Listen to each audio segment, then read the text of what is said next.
అందరికీ నమస్కారము. ఈ వారం నేను సమర్పిస్తున్న కవిత పేరు మానవ జన్మ. మానవ జన్మ మనకు దైవదానం, అది మంచిగా జీవించడం మన ధర్మం.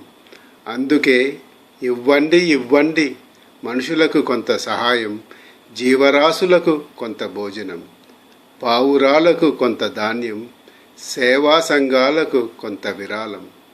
మానవ జన్మ మనకు దైవదానం, అది మంచిగా జీవించడం మన ధర్మం.